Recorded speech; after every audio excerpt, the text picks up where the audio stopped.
चिट्टी लाल की बात हो रही है या लाल की बात हो रही है? लाल की बात हो रही है। टैक्स वाले अंदाजों को नहीं मानते। हाँ, सारी प्रोविजंस हैं ही ये, और कोई प्रोविजन हुई तो वो डिसमेंटलिंग की एक होगी, वो भी हम देखेंगे।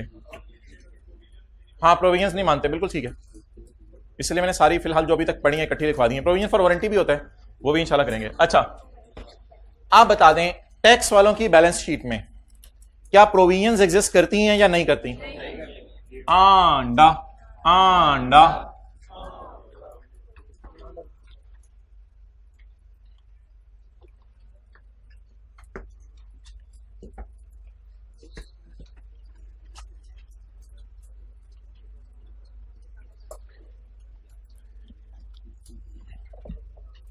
असल में ना ऐसे ही आपको तंग करने के लिए, कभी कभी आपको तंग करने को दिल चाहता है, ऐसे ही आपको तंग करने के लिए एक मैं अकाउंट बना रहा हूं टैक्स वालों की नजर में, प्रोविजन फॉर बैड डेट का, टैक्स वालों की नजर में। बैड डेट रिटर्न ऑफ, 4 ही था ना, bad debt written off is allowed as खर्चा। वो कहते हैं रिटर्न ऑफ को खर्चे में डाल दो, तो फिर कैरी डाउन, पर छोड़े पर इसको छोड़ दो। वो कहते हैं बैड रिटर्न ऑफ, तो इनके मुताबिक अकाउंट बन सकता है, लेकिन ऑब्वियसली हम पेपर में टाइम सेव किया करेंगे, इनके मुताबिक अकाउंट बनाने की कोई जरूरत नहीं है। तो provision for bad debt will always have a tax base of 0। अब वो टाइम आ गया है जिसका इंतजार था, अब ना तेरी चलेगी ना मेरी।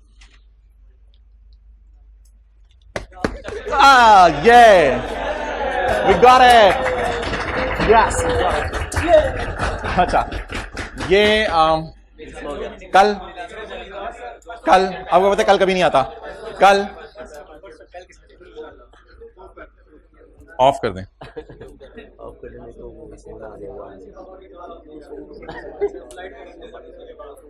Power of, press and hold. वालिदैन तो नहीं परेशान होंगे? अब जिस दिन ये वेस्ट कोट की बारी आएगी फिर उस दिन। अच्छा जी, अब आप मुझे ये बताएं कि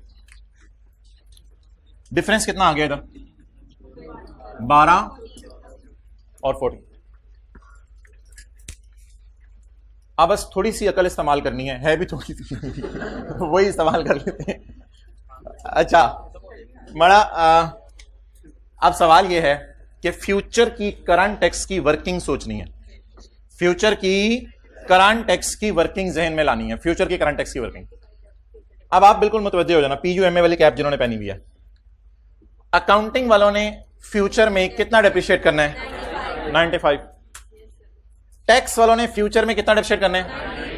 जब फ्यूचर में डेप्रिसिएशन चार्ज होगी तो अकाउंटिंग डेप्रिसिएशन 95 उल्टाएंगे और टैक्स एफिशिएंट माइनस करेंगे। मैं तुझे कहा था रूल नहीं लगाना, इधर सोचने साथ साथ मेरे, तू बोंगी मारता है।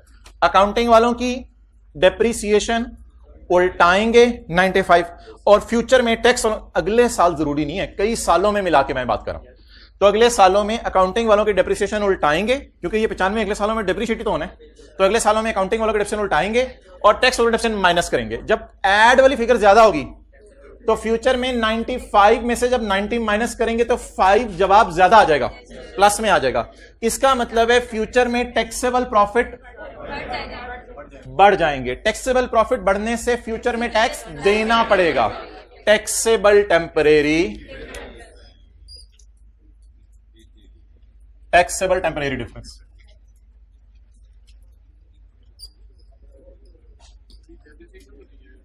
डेप्रिसिएशन क्यों नहीं है? ये फ्यूचर की डेप्रिसिएशन है। Let me tell you guy, once upon a time I was sitting on Nerwala Pull. I bought a chair of ₹100. At the end of year, it was depreciated by 10. So the BV was only 90. What is book value? Now I will depreciate it in future. So the carrying amount and the carrying amount और tax base क्या होती है? ये future में depreciate करनी होती है। तो that's why these are called as future की depreciation.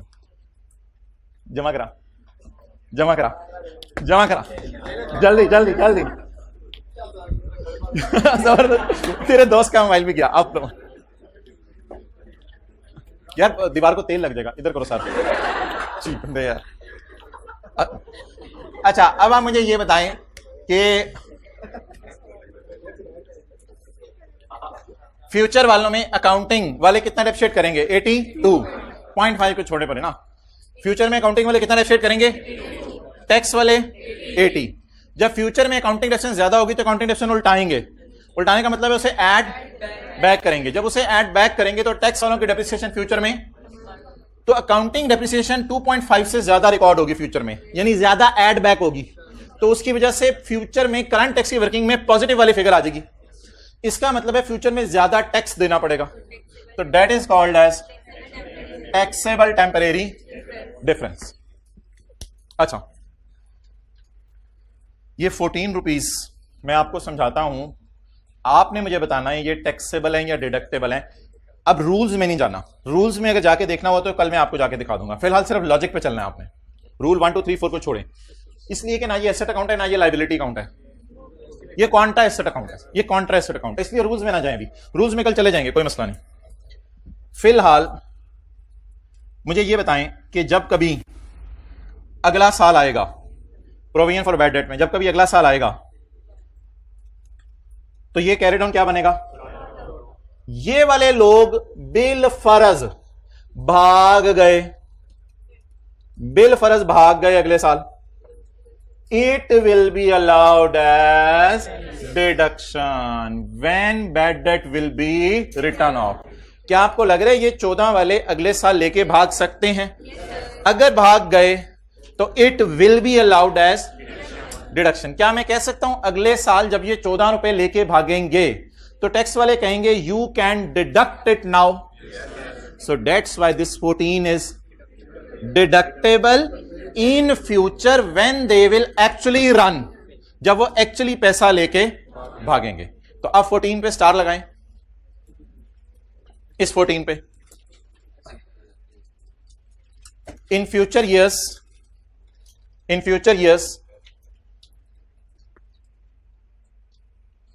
It will be written of, अभी तो राइट ऑफ नहीं किया, in future years it will be written of.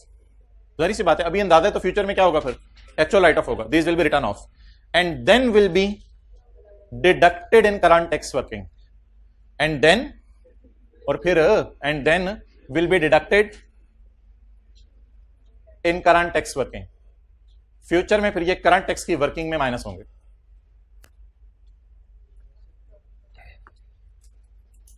आप बता दें इसका नाम क्या रखूं? डिडक्टेबल इन फ्यूचर या टैक्सेबल इन फ्यूचर?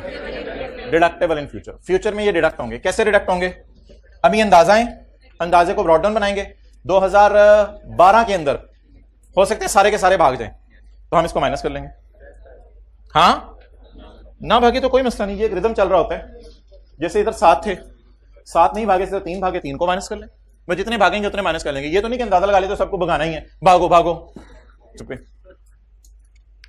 बात तो समझाने के लिए मिसाल दी जाती है ना कि 14 के 14 ही भाग गए। अब इस 12 का नाम बताएं।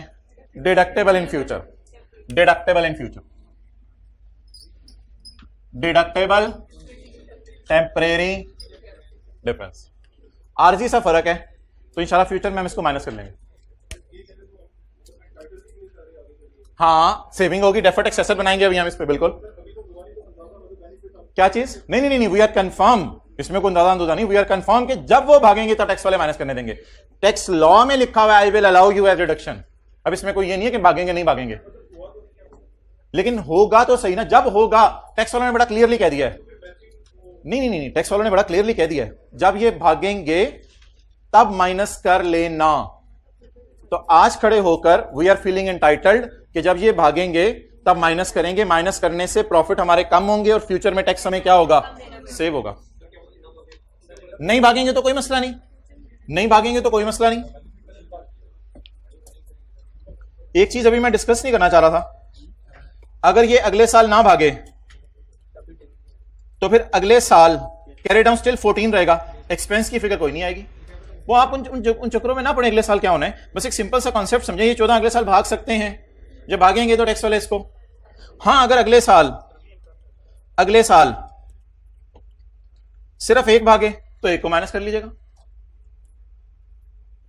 और वो ऑटोमेटिकली वर्किंग में ना चीजें रिवर्स हो जा रही हैं। आप अगले सालों की टेंशन ना लें, ऑटोमेटिक एक बिजनेस का सर्कल चलता रहता है, उसमें कुछ जो है वो भागते रहते हैं और कुछ को हम अकाउंटिंग वालों के खर्चे में डालते रहते हैं, वो एक सर्कल चलता रहेगा, उसकी टेंशन ना लें। हाँ, प्रोविजन कम भी हो सकती है, वो कभी बात करेंगे हम, प्रोविजन कम भी हो सकती है। हाँ, फिर उसको उल्टाएंगे, लेस करेंगे फिर उसको। क्या चीज? फिर अकाउंटिंग वालों की इनकम भी तो उल्टा रहे होंगे, ये भी तो है, वो भी तो लेस करनी है। प्रोविजन की रिवर्सल की साइड पे भी ना जाए ना, एक चीज तो पढ़ा लेना। आज पहला दिन है प्रोविजन फॉर टोटल डेट का सवाल, अब उसी को आप मुश्किल किए जा रहे हैं अपने लिए। सवाल आने थे, सारी चीजें होंगी वन बाय वन। तो बस फिलहाल ये 14 रुपए जब लोग लेके भागेंगे, अभी पहली क्लास में बता दिया जाए कि 14 के बजाय 13 हुए तो क्या करें, 14 के बजाय कोई ना भागा तो क्या करें, अब सारी चीजें अगर पहली क्लास में बता दी तो क्या फायदा। थोड़ा सा स्लोली। अच्छा,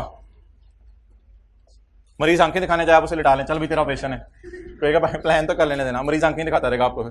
अच्छा, अब आप मुझे बताएं, टीटीडीज और डीटीडीज को नेट करना है, टीटीडीज और डीटीडीज को नेट करना है। अब मेरे ख्याल से उधर जाने की जरूरत नहीं है, जो हम इधर जाके हमने लिखा था इतने टीटीडीज इतने डीटीडीज, इधर एक एक फिगर है, डीटीडी ज्यादा है और टीटीडी कम है।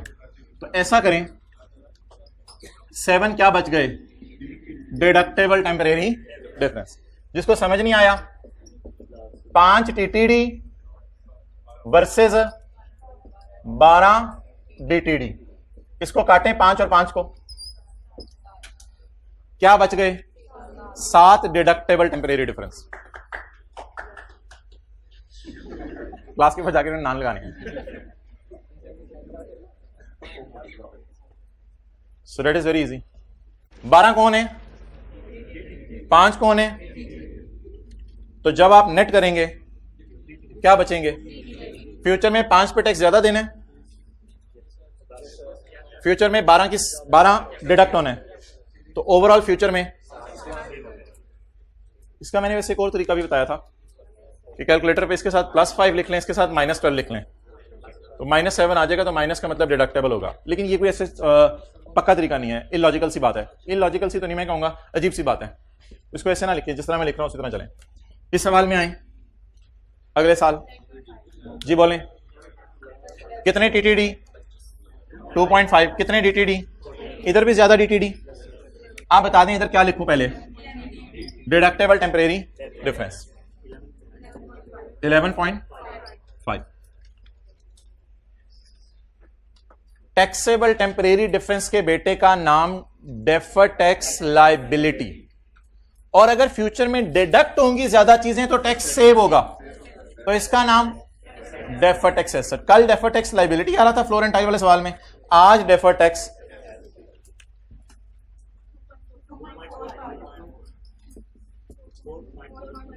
Asset.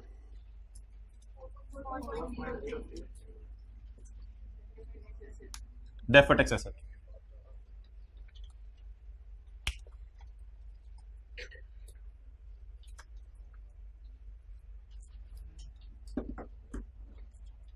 So well IAS 12 is very easy.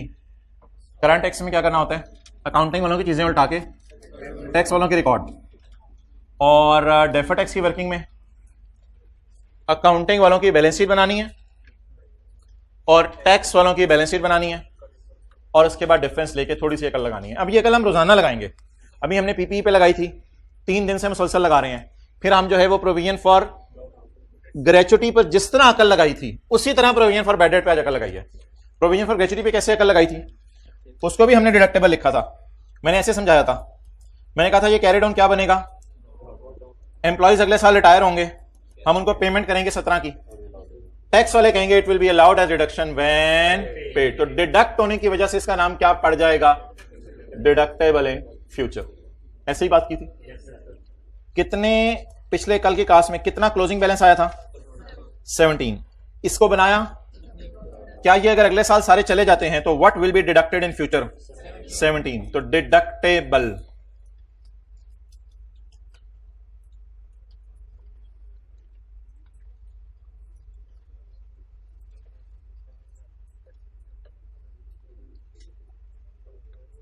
Page number,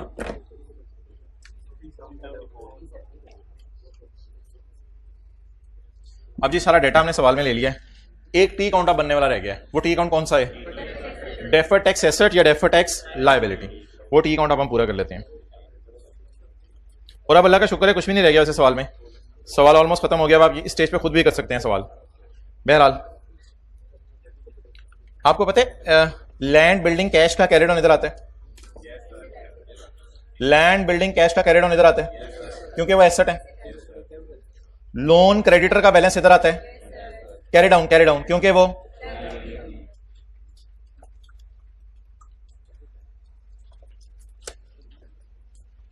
इसका नाम एसेट वर्किंग एट से एज ऑन 31/12/10 क्या आया? एसेट। बस साइड बड़ा ध्यान से चूज करनी है। कितना?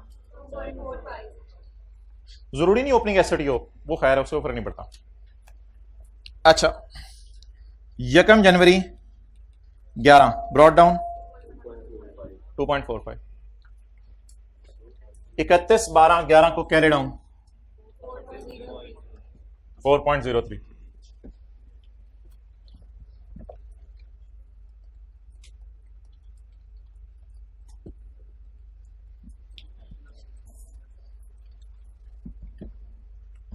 अब आपने ब्लू मार्कर से निकाला करना है डीटीई, उसके बाद जनरल एंट्रीज करेंगे। जी डीटीई बताएं। 4.99।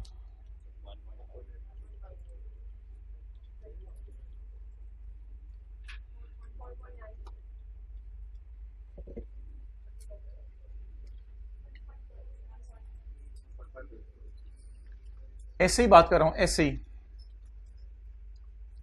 वैसे जरा मुझे एंट्री करके सोच के बताएं, ये खर्चा है या खर्चा उलट रहा है, यानी खुशी है? एंट्री करें, सोचें।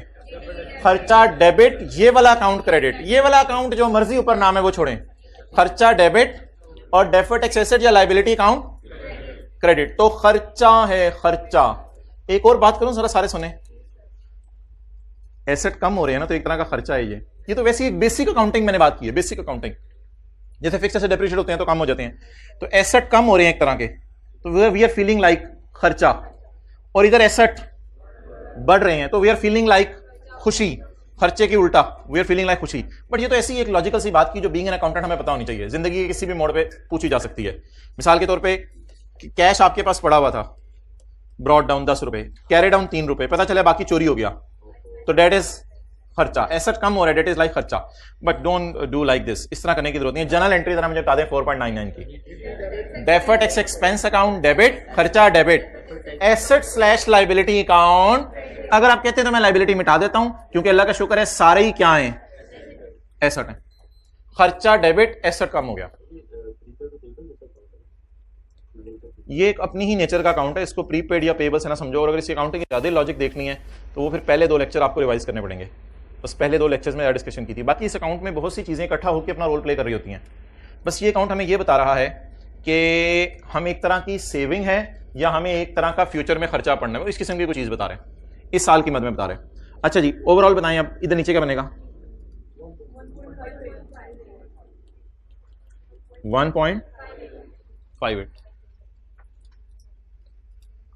4 जनरल एंट्रीज जो मुझे करवा देगा उसके लिए नोट बनाना आसान है।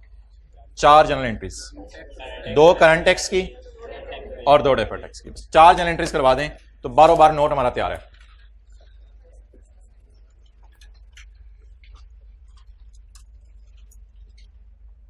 बट आई रिमेंबर यहां हम जनरल एंट्रीज करते थे। जनरल एंट्रीज खुला खुला करके नोट बनाएंगे आज। इधर कर लेते हैं जनरल एंट्रीज 2000 और 2011। खर्चा डेबिट पेबल,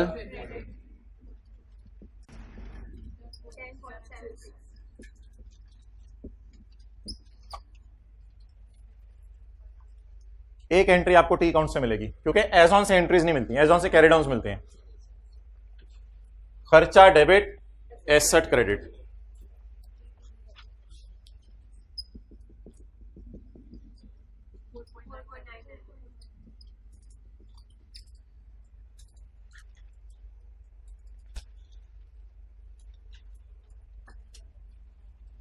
और एक दो दिन में ना आप लोग बड़ा कंफर्टेबल फील करने लग जाएंगे। आप कहेंगे बस ये चीज़ें होती हैं, करंट टैक्स की वर्किंग होती है, डेफर्ड टैक्स एज ऑन की वर्किंग होती है, और फिर डेफर्ड टैक्स का टी अकाउंट होता है। बाकी जो सवाल का डाटा है वो पुट करना होता है जी। खर्चा debit, payable credit.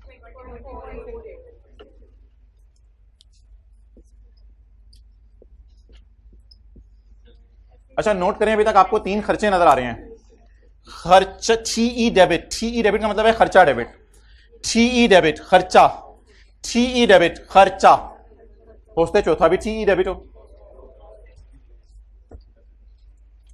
Deferred tax expense, DTA debit, DTA account debit. जैसे डेटर अकाउंट नहीं होता, उसमें सेल आती है तो क्या एंट्री बोलते हैं आप? देखें इधर, डेटर अकाउंट में सेल आती है, क्या एंट्री बोलते हैं? कुछ नहीं देख रहे, डेटर डेबिट बोलते हैं और सेल क्रेडिट। तो आप जरा बोलें कुछ।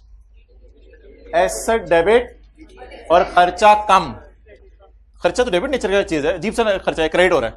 एसेट डेबिट, खर्चा कम। खर्चा डेबिट होता है आमतौर पे, लेकिन इधर खर्चा क्या हो रहा है? क्रेडिट हो रहा है। 1.58 एंट्रीज वही हैं जो पहले दिन हमने पढ़ी थी जी।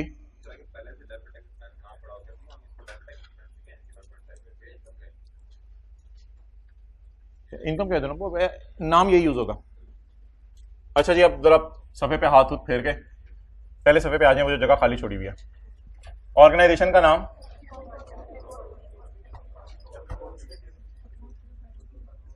Note to the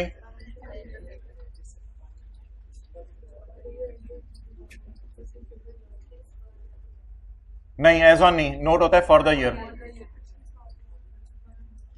31 December 2011, rupees in million.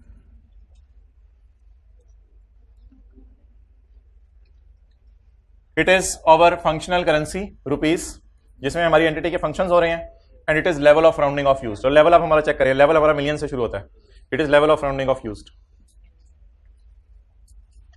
Note का नाम टैक्स एक्सपेंस, ठीक है टैक्सेशन कहते हैं, कोई मसला नहीं असल में, ठीक है कह दें टैक्सेशन भी कहने में। अच्छा जी, टैक्सेशन कह दें। टैक्स एक्सपेंस बताएं जी, दो चीजें। नंबर 1 2010 और 2011। Tax expense comprises of current tax expense 7.1 and deferred tax expense. खर्चा,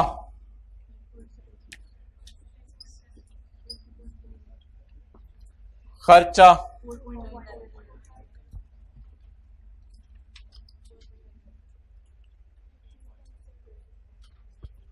I have 3 mobiles today. खर्चा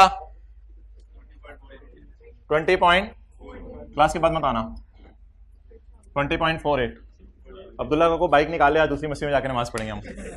खर्चा 20.48 और खर्चा उल्टा कर दें, खर्चा उल्टा 1.58।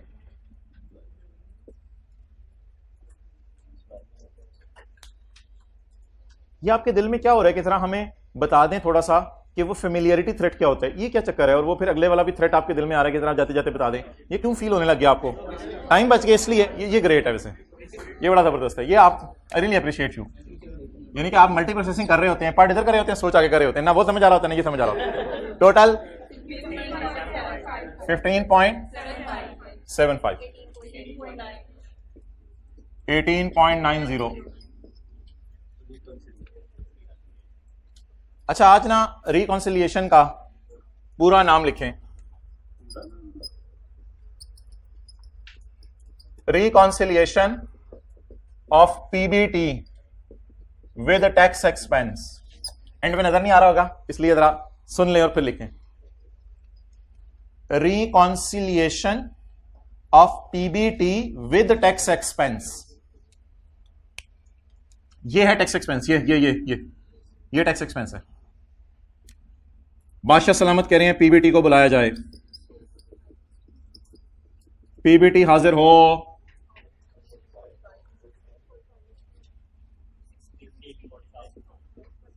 Seat belt पहनाएं। ढस ढस, ये होता है इसको। टैक्स रेट, सवाल में से रोने की आवाजें आ रही थी कि टैक्स के नोट में अगर टैक्स का रेट ही ना जाए तो फिर ये नोट ही नोट कहलाने के काबिल नहीं है। ये आ जाके खुद ही इस तरह भी क्यों पहुंचा होता है। पेज नंबर कौन सा है?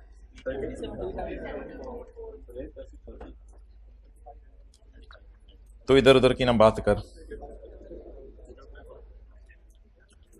तू बता काफला। अच्छा, टैक्स रेट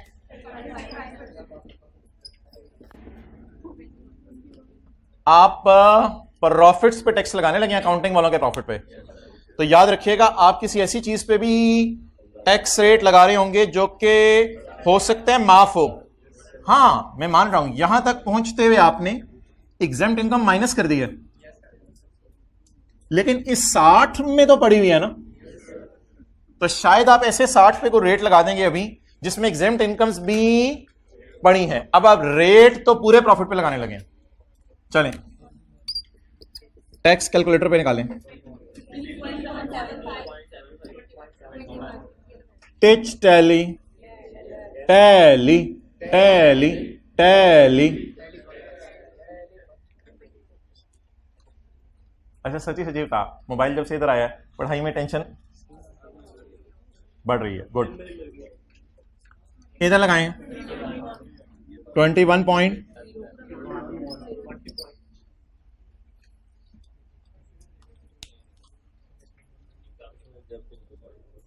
अब मूंछों को ताव दे ले तू, अब दे फिर मैं आगे चलता हूं। अब जी रिकॉन्सिलिएशन मैच क्यों नहीं किया करेगी? अभी नहीं तस्वीर लेनी, अभी नहीं तस्वीर लेनी, पहले रिकॉन्सिलिएशन मैच कर दें। अकाउंटिंग वालों के प्रॉफिट पे आपने टैक्स रेट लगा दिया है।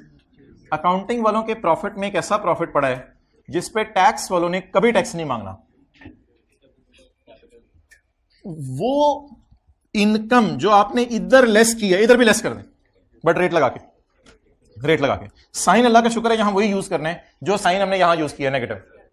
60 में से 6 माइनस किया है तो 60 के टैक्स पर अगर आपने फिगर रखनी है तो फिर 6 का टैक्स माइनस करें।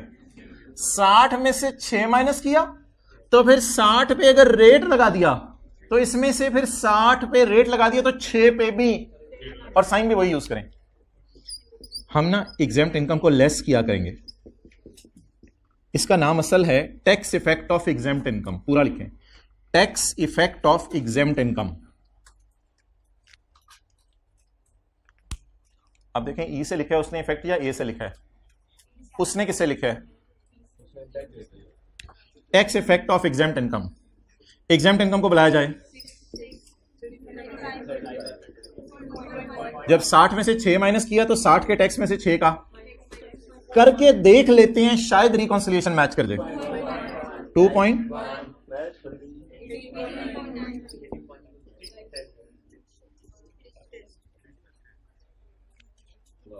अल्हम्दुलिल्लाह। ये हलवा पूरी कहां लगाते हो? कौन से चौक पे? अकबर चौक। खड़े हो जाओ, खड़े हो जाओ। ऐसे ये बैठा हुआ है और कह रहे हैं अकबर चौक। अब बताएं इसके साथ क्या करें?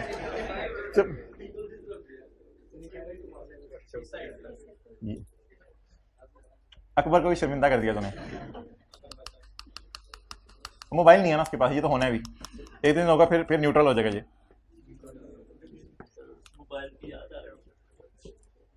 टोन चेंज करो अपनी। अच्छा जी आलम, आपका कैसे आना हुआ? टेस्ट लेके आना हुआ। तीनों क्लासों में से टॉप किसने किया? कितने? 23.5 आउट ऑफ 28। अच्छा, ये हालात थोड़े मारे होते जा रहे हैं। पहले 28 में से 28 वाला टॉप करता था, 28, 27 वाला।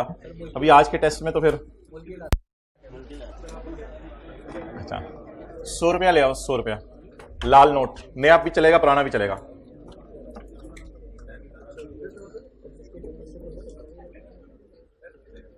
So well, the IS 12 is one of the easiest standard made by accountants. Accounting वालों के डेफिनेशन उल्टा के टैक्स वालों के डेफिनेशन माइनस कर दें, बोलते नहीं आगे। बैड डेट एक्सपेंस उल्टा के, मैं करंट टैक्स की वर्किंग की बात कर रहा हूं, बैड डेट एक्सपेंस उल्टा के bad debt written of minus कर दें। अगली बात प्रोविजन की कैरिंग अमाउंट लेंगे और टैक्स बेस जीरो लेंगे, कैरिंग अमाउंट लेंगे टैक्स बेस जीरो लेंगे। अच्छा, पिछली क्लास में पढ़ा था प्रोविजन फॉर ग्रेचुटी, इस क्लास में पढ़ा प्रोविजन फॉर बैड डेट। इन दोनों के लिए टैक्स वालों के हार्ड एंड फास्ट रूल हैं, खर्चा उल्टा के पेमेंट या राइट ऑफ माइनस करना। पिछली क्लास में पढ़ा था लीज, टैक्स वालों के हार्ड एंड फास्ट रूल हैं, अकाउंटिंग डेफिनेशन इंटरेस्ट उल्टा के इंस्टॉलमेंट माइनस कर दी और right of use, lease liability और इंटरेस्ट पेबल की कैरिंग अमाउंट ले ली और टैक्स बेस जीरो ले ली। अब इंशाल्लाह कल इसी तरह का कोई सवाल लाएंगे और सवाल का कर लेंगे ताकि रिवीजन हो जाए करंट टैक्स की भी, कैरिंग अमाउंट की भी, टैक्स बेस की भी, टीटीडी की भी, डीटीडी की भी। अच्छा, अब आप हजरात जो है वो एथिक्स में कौन सा हो गया था, फैमिलियरिटी, कौन सा, फैमिलियरिटी थ्रेट। और किताब का भी पेज नंबर बता दें।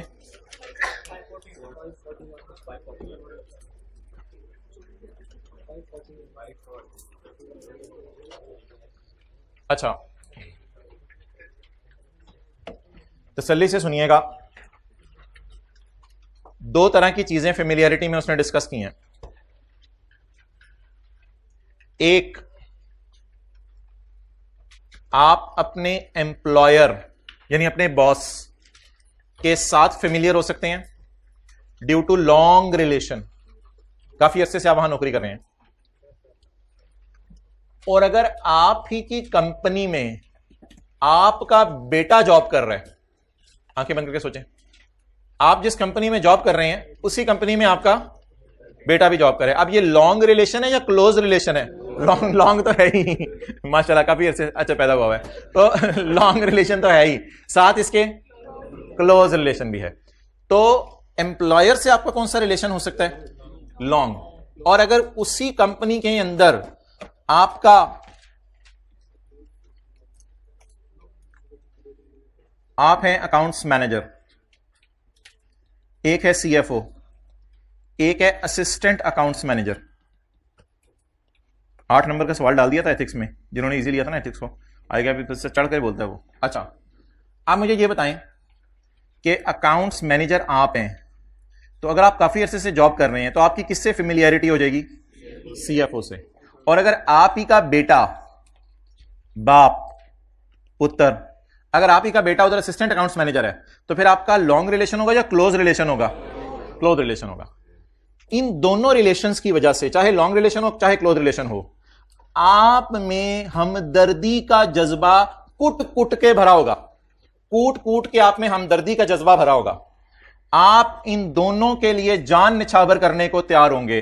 अब्बू ना करें, ज्यादा हो जाएगी, नहीं बेटा तेरे लिए जान भी। अच्छा, the threat that due to पुराना रिलेशन और ड्यू टू करीबी रिलेशन विद अ क्लाइंट छोड़ें, with employing organization, a CA will be too, 2 दफा हमदर्दी की, बहुत ज्यादा हमदर्दी की, become too sympathetic to their interest, उनके फायदे के लिए बहुत सिंपैथेटिक हो जाएगा, and too accepting of their work, वो जो काम कहेंगे उसको बड़ी जल्दी से और खुशी से तैयार करने को होगा, हर वक्त उनके काम से जी जी जी जी क्या करना है क्या करना है। अच्छा अबू इसमें मेरी है, हाँ हाँ बेटा कोई मसला नहीं, तो ब्रो जिगर है अपना ब्रो, कहां से? अच्छा नेक्स्ट आगे बढ़े, इसकी एग्जांपल्स।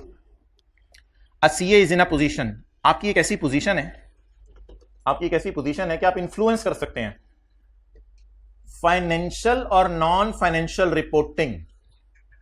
फाइनेंशियल रिपोर्टिंग क्या है और नॉन फाइनेंशियल रिपोर्टिंग क्या है?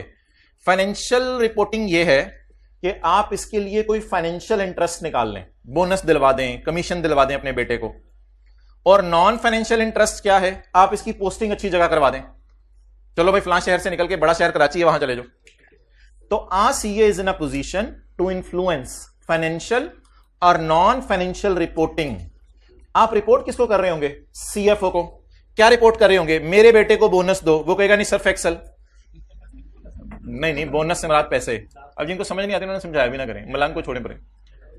A CA is in a position to influence financial or non-financial reporting to support an immediate or close family member. Long association with business contacts, customers. Long association with business contacts. ये सारा आपको मैं बनाने दूंगा।